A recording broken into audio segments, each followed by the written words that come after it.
a good idea. I'm down for it. Any questions? Nope. Alright,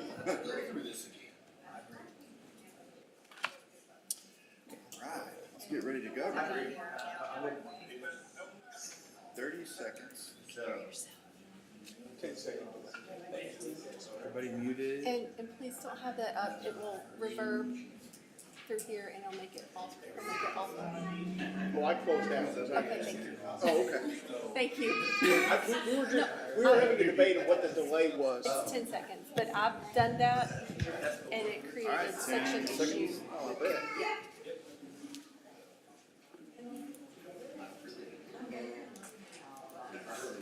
We good?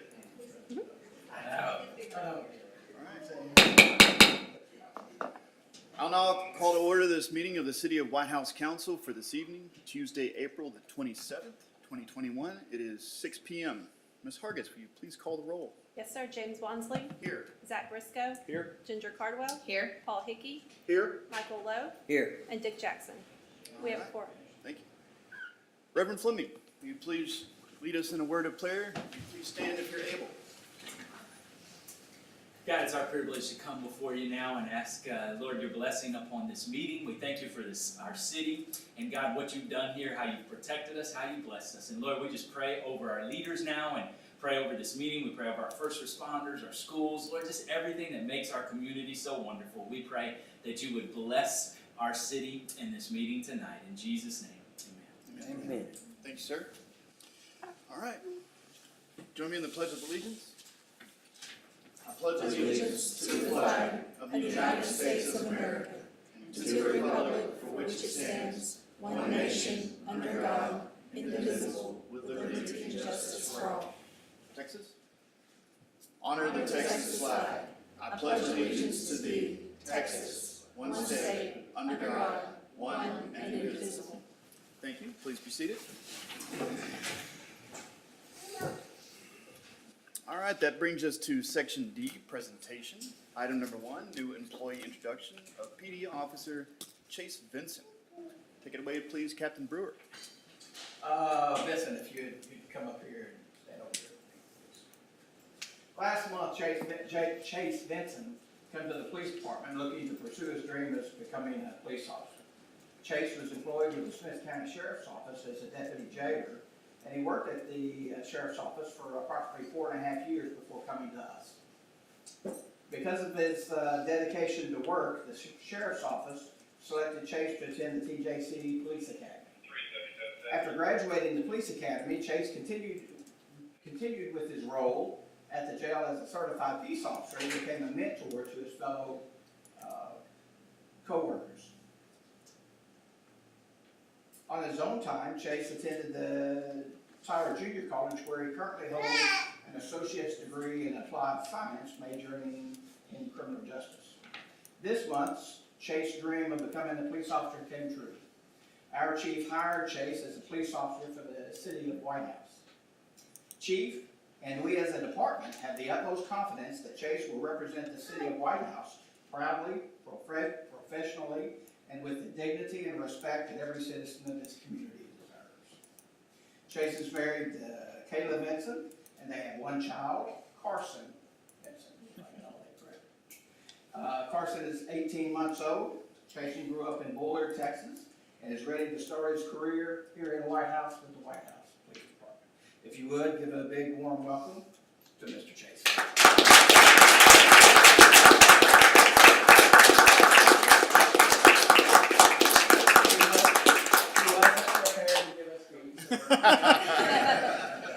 Thank you very much. We're very, very excited. Thank you. Thank you. Thank you. Welcome to the force, Officer Vincent. We'll expect a double speech when you get promoted. All right, that takes us to item E, community interest. Any items to discuss for community interest? I see a couple. Mayor and Council, today is East Texas Giving Day, and I know that several charitable organizations are participating, including the White House ISD Education Foundation. Also, the Farmers Market opens this Saturday. It will be held right here in the City Hall parking lot. I believe their hours are 9 to 1. And then White House ISD will hold their graduation on May 28th at 8:30 p.m.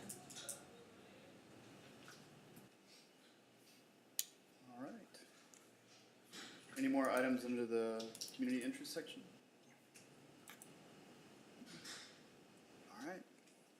So yeah, WISD Education Foundation is East Texas Giving. We also have Camp Tyler, the Fostering Collective, Pure Religion, and Star Bright. So if any of those organizations fit your personal mission, feel free to give today. Most donations are matched, so you're given a 2-for-1 today. All right, this takes us down to item F, public forum. Pursuant to Texas Government Code Section 551.007, members of the public may speak on an agenda item during the public forum section of the meeting or at the time of the agenda item is called for discussion by the mayor. Speakers shall be given 3 minutes to speak. Speaker needing translation or an interpreter may be given 6 minutes. Criticism of any city employees or staff is prohibited. Those wishing to address the council regarding an item not on the agenda must be a citizen, property owner, or business owner within the city of White House. The council will not comment on items that are not on the agenda. However, the city may refer the item to city staff for research, resolution, or referral on the matter to city council as a future agenda item. We have 2 people signed up to speak today. The first one that signed up was Mr. Troy Ellison. Will you please join us here at the podium and please speak your name and address for the record before you speak. I'm Troy Ellison. I live at 414 Wesley. How can we help you, sir? Well, I'm retired military and I got a degree, a bachelor's degree in safety. And I'm moved back home to East Texas, helping mom and dad with family business. I worked as a safety office. It's my additional duty job.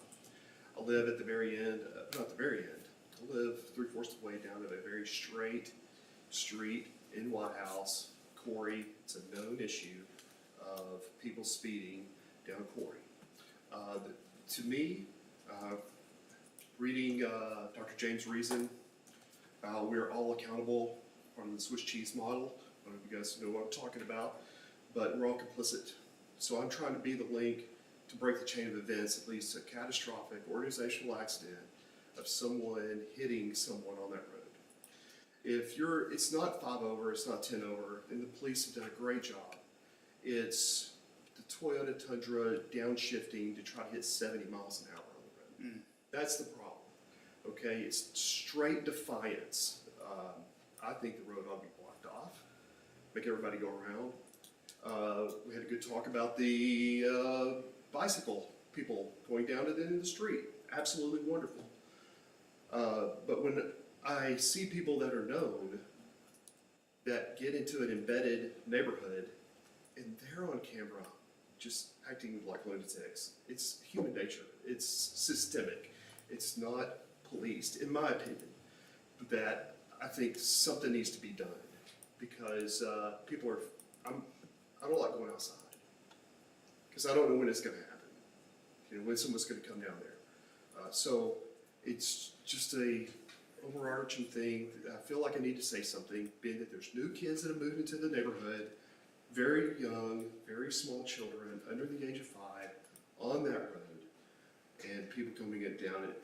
And if you're capable of hitting more than twice the speed limit that is posted in a residential area, as there are in many areas in the city, that probably should be addressed because it is giving people the opportunity to achieve those speeds.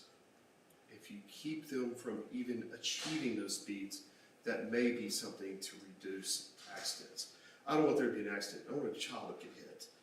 So I felt like I was called to be here to tell you this, to tell you something you probably already know, but I wanted to get it off my chest also.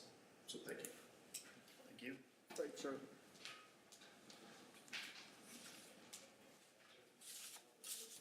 All right, also signed up to speak is Richard Flandera. Will you please join us here at the podium as well and state your name and address?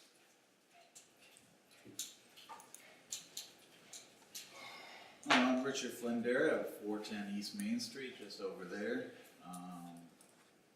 May I continue? Yes, sir. Yes, like everybody else that owns property here in White House, we've noticed, taxes have been going up. And I hear rumblings from a lot of people that have been here a while, and they say taxes just keep going up.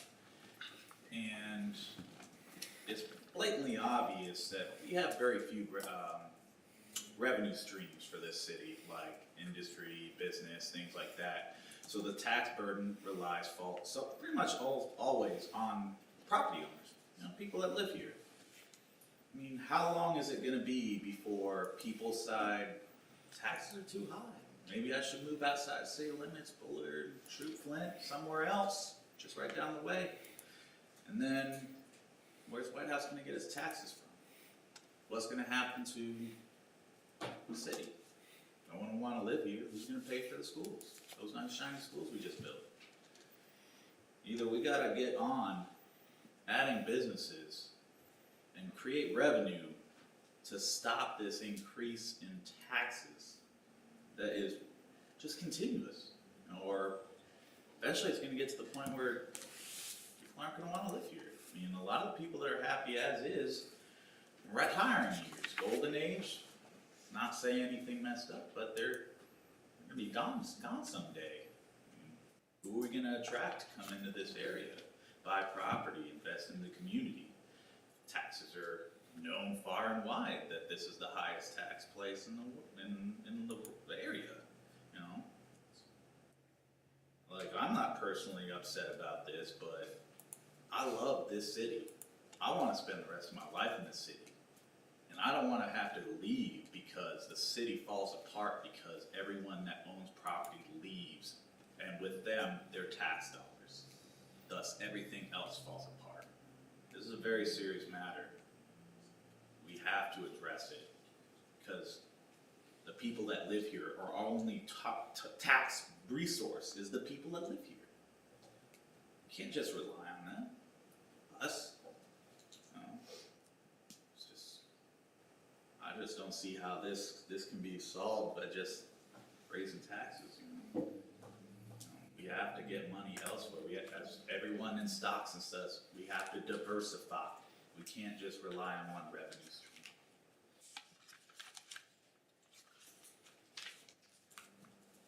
If that's all right, I'd like to conclude. Thank you for your time. Thank you very much. Have a blessed day. All right, this takes us to item G, the consent agenda. If no one would like to move one or more items onto the agenda, I'll entertain a motion to approve the consent agenda as presented. I move to approve the consent agenda as a I move to approve the consent agenda. I'll second. All right, motion and a second. Any further discussion? All those in favor say aye. Aye. Hearing none, the motion carries. All right, on to item H. Other action items, ordinances, resolutions, and public hearings. First item on the list is Youth in Action Initiative. Council, you'll find an attachment report on your packet. We also have a presentation. Take it away, please, Ms. Black. Mayor and council, as you know, as a part of the 2018 strategic plan that the city put together, a Youth in Action Council was recommended to be put together. Mayor Wansley, myself, Councilmember Lowe have all been working on we have kind of termed city schools so far, and we envision this as kind of being a part of the Youth in Action initiative identified in that strategic plan. This presentation here is a copy of the presentation that we gave to the White House ISD cabinet, their leadership group. We kind of did this overview with them, and since then have met with a school sponsor to kind of walk through the steps in this program. So we'll walk through it pretty quickly.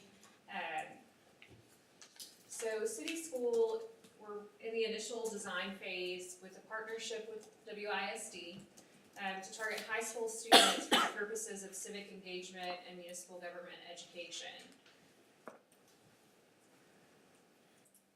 So with a framework, City School is a mayoral committee led by a WISD sponsor and tasked with identifying city-funded projects important to the White House High School student body.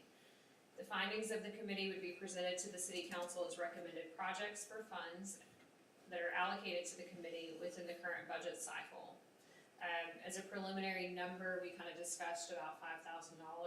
That would be up to the council to approve as part of their normal budget process. And then once the students identified projects, they would come back and submit those and present those to the council for funding or any guidance or input that the council may have. More importantly though, than just the project, as we've walked through this, I feel like it's a pretty immersive experience in the things that the council and even some of the appointed staff go through throughout the fiscal year. So the first step, White House High School would hold an election to elect a mayor and council members. Again, we worked closely with the sponsor, who is going to be Katie Pratt at the high school, to kind of refine how that election process will work through the high school, and then how they will be interviewed or perhaps narrowed down, either through a panel with the high school, and then elected by the student body at large. The sponsor tasks will include the campaign oversight, collecting and counting votes, and making sure that once that election takes place, that those representatives attend the city council meeting and are presented, and that you kind of ratify the election similar to what you would do in a normal general election.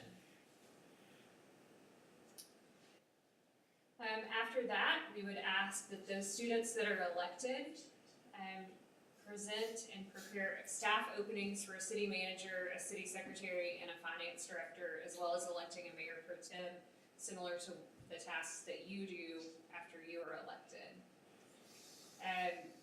This will include training on open meetings protocol, creating initial meeting agendas, oversight and scheduling on the part of the sponsor. But the team that is elected will then look for and define the job descriptions for those appointed officials, and then hold interviews, review resumes, and hold interviews for those positions as well. So here's where it talks about them hiring city staff based on CVs or resumes. And we are asking that they interview at least 2 candidates for each of those positions. Again, the sponsor will gather the resume, schedule the interviews, and help them to develop hiring practices and guidelines, interview questions, and those materials. Then we're gonna ask the city school council and staff prepare a budget, similar to what we do, to present to you.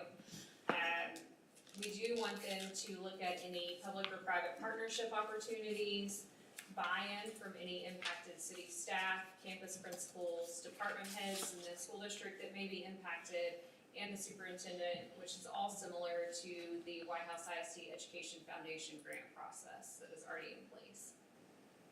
One thing that I think will make this process unique is that the council and staff are asked to get subject matter expert input from fellow students. So if it has an engineering component, if there are engineering students in the high school, to look at that. If it's a criminal justice related project, to get with the criminal justice students, so that hopefully they're conversing with their peers that may have a particular interest in that subject area.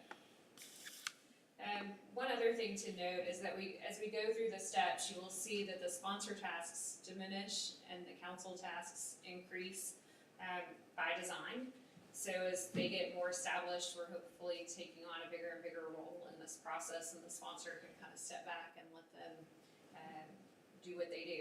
So again, on this step, they'll discuss their proposed budget, get input from the student body, create the formal budget document, and present that to the council at their final budget presentation.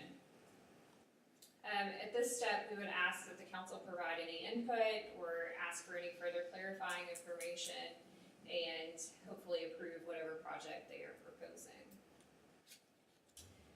And then for completion and follow-up, of course, for them to implement their project and provide information back to the council on their project and any outcomes as a result.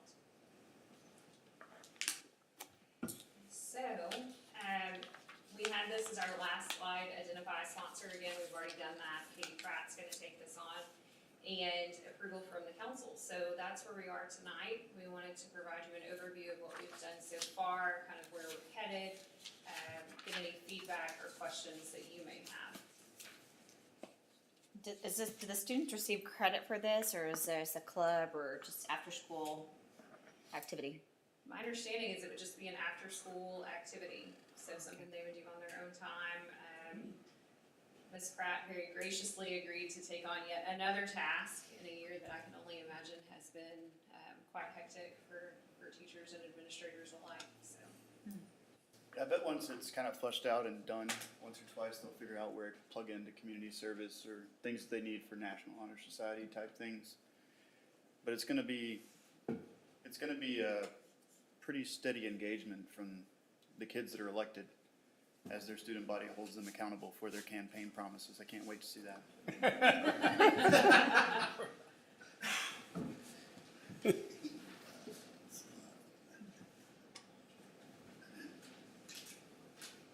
Any more questions? So we have something that's great for how we've prepared ourselves as a city. Our onboarding process for the new council members will be something that we can take as a starting point and shape it towards these kids as far as their expectations and what their output should be as elected officials. So it feels good to know that the work we did in that is going to be useful for this program. And I think as a community, every once in a while you get lucky that somebody in the community is passionate about community service, is willing to seek an elected office or to join the committees, many of the committees that help here in White House. And as you know, a lot of our kids move off and go to college and wind up coming back here. So to have this spirit embodied within them whenever they come back, to know it's an easy way to plug in when they do, feels good. Will this program require much oversight or time for you, Ms. Black, or? So one of the great things about this program is that when it was in design, it was so that it wouldn't require a significant amount of staff time. I think our time will be limited to helping those that are chosen to be in our matched professions. So for me, the city manager, for Susan, the city secretary, for Jennifer, the finance director. But I think that time will be limited, and I think it may include things like shadowing for a day, so that we can continue to carry on our normal tasks, but also show them what it is we do. I think the three of us get really excited about showing people what we do. I wish I would have had that opportunity as a high school student. So I think it's certainly things that we can manage, and we'll use a lot of materials that we use regularly in a day-to-day anyway. Our candidate packet is already put together and prepared. Things like our budget forms, those are already put together and prepared, and that council can certainly adapt them to whatever fits their needs. So I think it's certainly within our bandwidth. So the big bold step, the mission is to provide the amenities and infrastructure that allow for a safe, connected, and engaged community.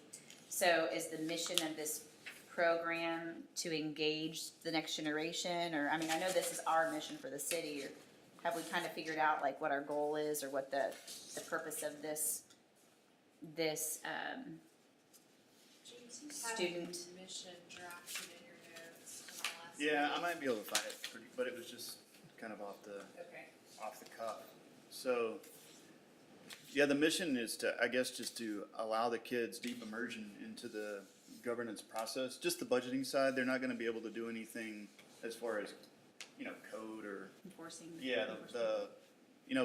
up here we do budget stuff, we do code enforcement, and we do zoning. So to have them pass a law that would then be enforced by the schools is a bit out of reach. And I'm sure they have a lot in mind, but There I goes the feel school like week. the budget process is where the most accountability is felt by the people involved in the process, where you promise to go out and represent them and what their wants and needs are, and then you actually go through that process of identifying a project and then bringing it whole and then reporting the outcomes on that project. Seems like a pretty big part of it, where the most accountability is felt. So my hope is on the other side of this, some of the kids will think, man, that was great, I want to do that again. And some of them will think, never again. I think at a minimum, though, you're gonna have students that get a better understanding of how cities operate and the challenges they face, where we receive so many questions that may not have a great understanding of some of the restraints that we have and the rules we have to go by. And so this will kind of give them a better understanding of how city government at least works or I think- operates. I think it's a great idea if staff's all willing to dedicate time or have the time or bandwidth to mentor, like you mentioned. So I think it's a really neat program, and hopefully maybe it will even build upon itself and become something that the career technology maybe be able to take under their wing, be more, Government credit or something. yeah, something Yeah. that's legitimate. Bound to get Yeah. some government Yeah. credit for it. I like agree. it. I'm excited to see it get going. Yeah. White House ISD is such a very valuable player in this community. I think anything like this is a win, you know, and it may even filter down to moms and dads, you know, with maybe the kids get excited, maybe you get the moms and dads excited, and have a few extra people at the council meetings. You never know. I think it's also an opportunity that we're gonna have some knowledgeable people, kids that have raised up and come back to this community that have a working knowledge of the city government that will run for council. And we'll get qualified people on the city council. That would be great. It would. So are you needing a recommendation since there is a budget potentially attached to this? I mean, No, we're sir. looking at next school. It would be our next fiscal year's budget, so it would be part of those discussions when we get into workshops for that. So I don't need any voter action from you tonight.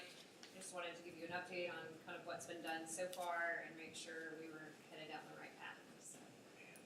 And I wanted to make something, so the projects that the kids will identify are actually projects that are wanted and needed in the city of White House. We're limiting it to the city limits.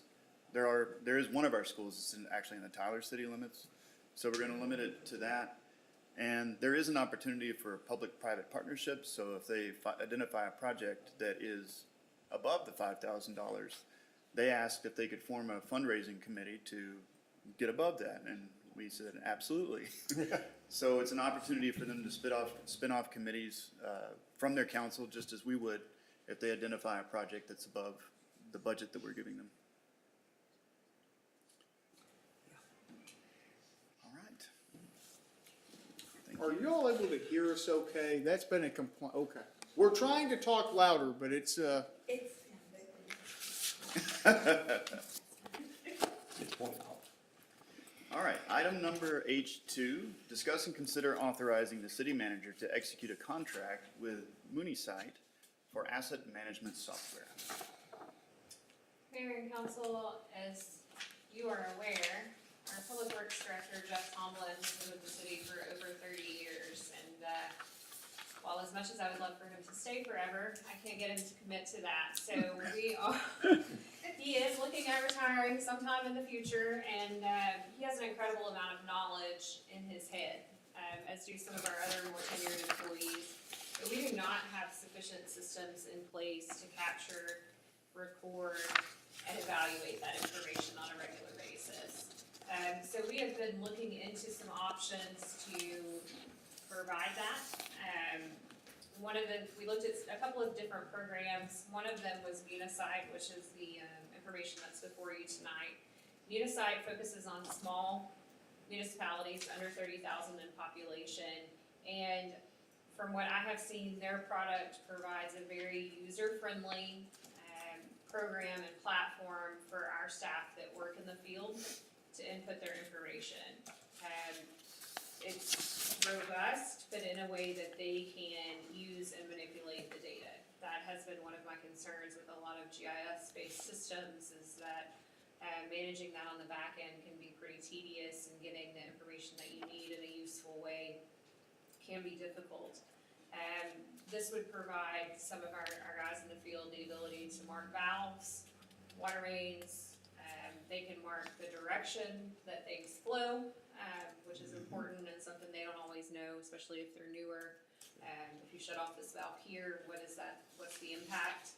But again, it's done in a way that people that aren't incredibly tech savvy can use, because that's my biggest concern. We have a lot of those guys that work in the field that can do a lot of amazing things, but computers aren't necessarily their strong suit. So staff is recommending moving forward with this, and we think it'll be a great asset for our team moving forward.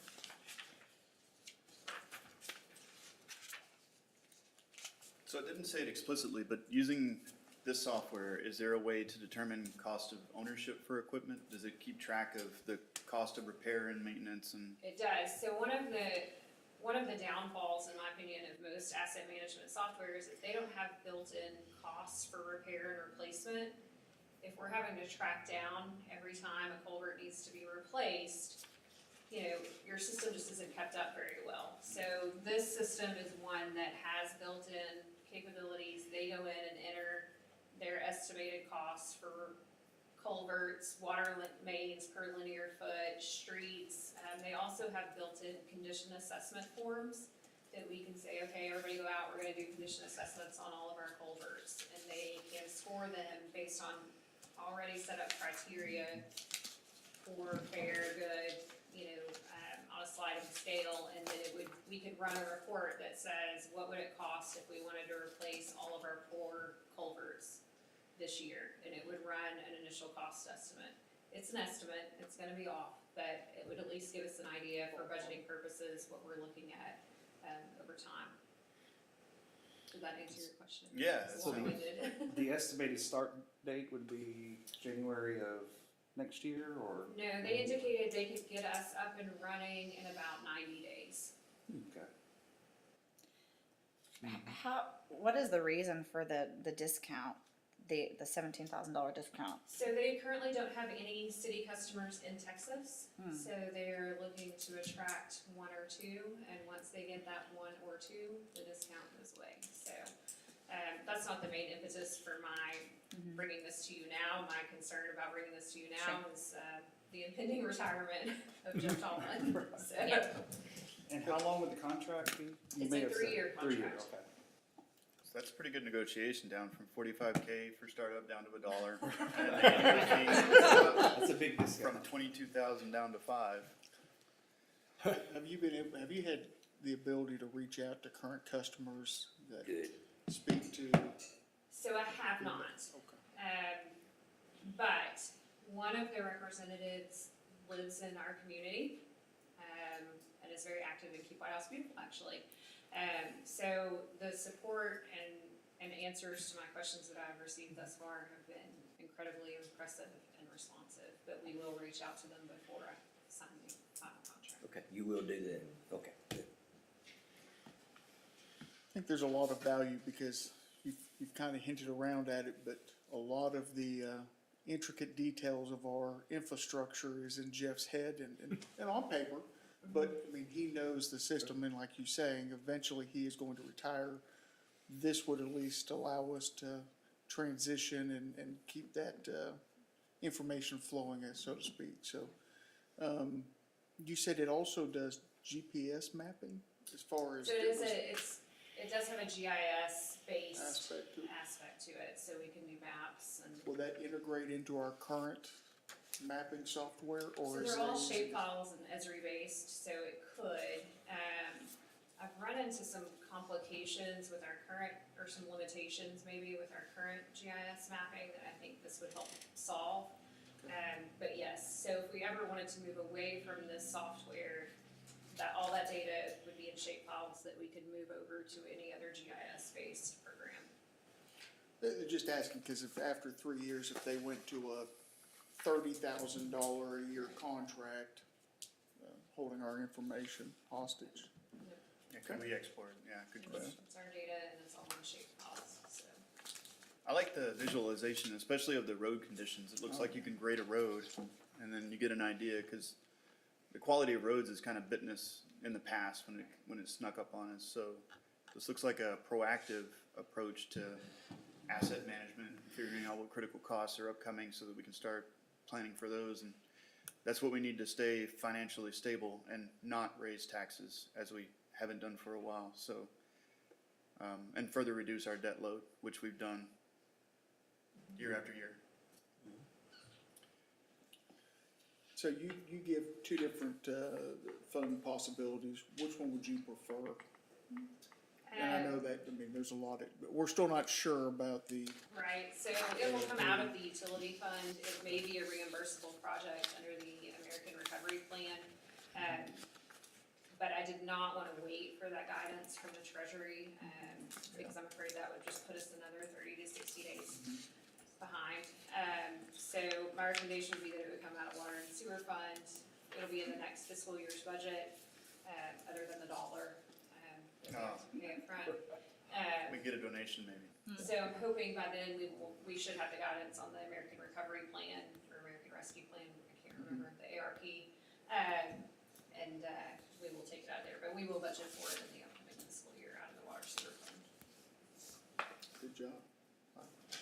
I like that. I do too. True. Do we need to give a recommendation? Yes, please. Okay. I'd make a recommendation to authorize the city manager or her designee to execute a contract with the MuniSight asset management software. I'll second. I have a motion and a second. Any further discussion? All those in favor say aye. Aye. Any opposed? Hearing none, the motion carries. All right, this takes us to item H3, the COVID-19 update. Item A, extend the disaster declaration. You have something you'd like to share, Mrs. Black? Mayor and council, as of this morning, the Texas Department of State Health Services currently reporting a total of 2,458,625 cases of COVID-19 in the state of Texas, which includes an estimated 63,103 active cases. An estimated 2,725,679 individuals have recovered from the virus, and 48,973 confirmed COVID-19 related fatalities. So far, Texas has received and distributed a total of 25,000 plus doses of COVID-19 vaccine, which has been administered to over 17 million people in 254 Texas counties. That's the latest information I have on that. On the American Recovery, American Rescue Plan, there's no new information or guidance from the Treasury or the National League of Cities on that funding. We are seeing the information flow begin to slow down. The Texas Municipal League has cut back their COVID-19 updates to just include them in their weekly legislative update. And case counts locally here continue to appear to be down from where we were certainly this time last year.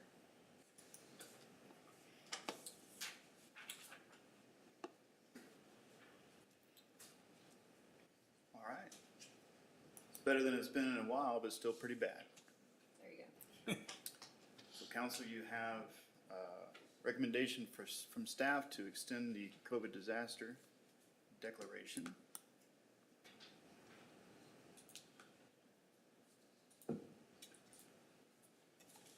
I'd move to extend the disaster declaration. I have a motion. Second. Motion and a second. Any further discussion? Hearing none, all those in favor say aye. Aye. Any opposed? Hearing none, the motion carries. All right, that takes us to item H4, considering future agenda items. Anything you'd like to add to next meeting's agenda?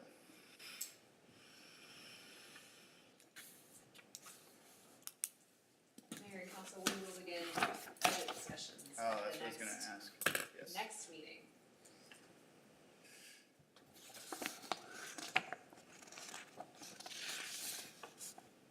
That will start the 5-month cycle.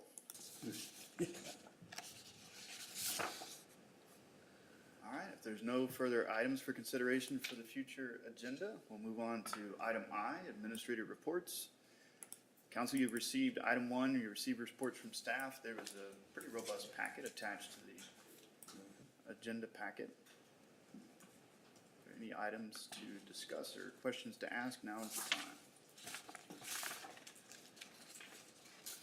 I do like the new reports. A little easier to read and decipher there.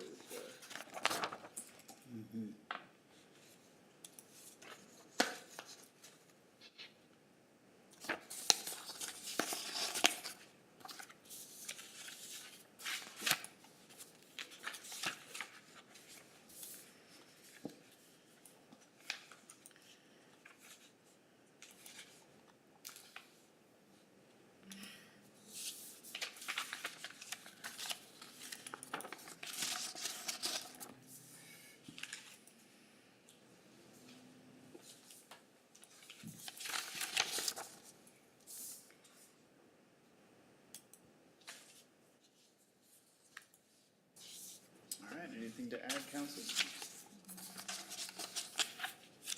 Thank you very much for the reports. Makes for some great reading. There's so much information in there, it's amazing. And we get to see the reports from the community library and from the seniors center. It's great to see all this, our community in action. All right, so this takes us to item J, executive session. Pursuant to Chapter 551 Texas Government Code, the City Council reserves the right to convene into executive sessions from time to time as deemed necessary during this meeting. The City Council may convene into executive session during any or all of the following topics: pending or contemplated litigation, or to seek the advice of the city attorney pursuant to Section 551.071, possible purchase, exchange, lease, or value of real estate pursuant to Section 551.072, personal matters pursuant to Section 551.074, economic development negotiations pursuant to Section 551.087.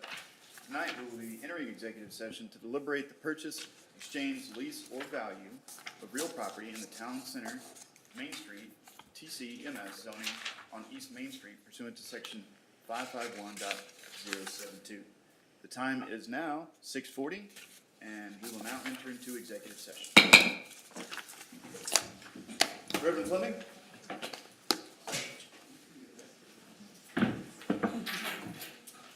Reverend Fleming?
session usually clears out the room.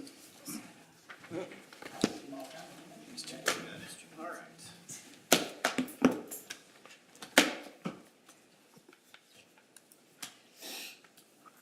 Give me 1 moment to get logged in here. And spectacles.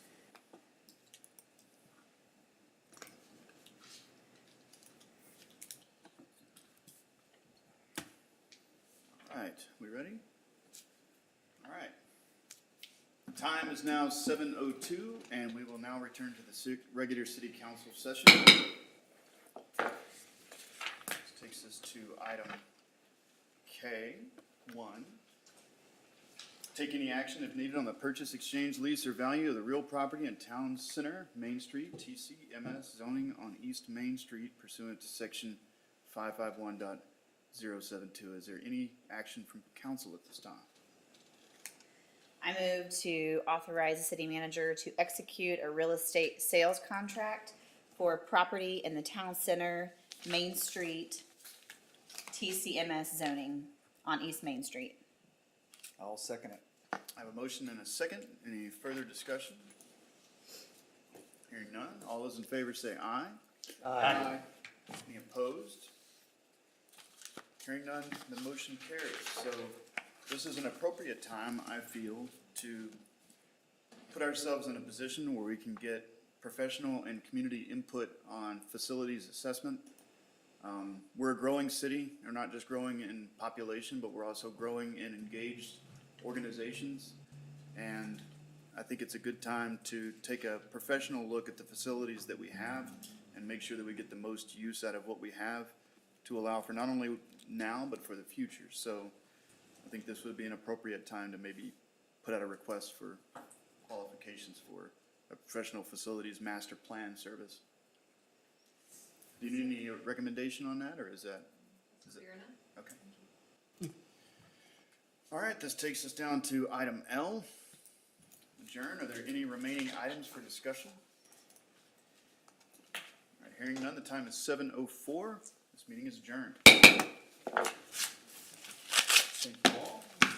Mayor,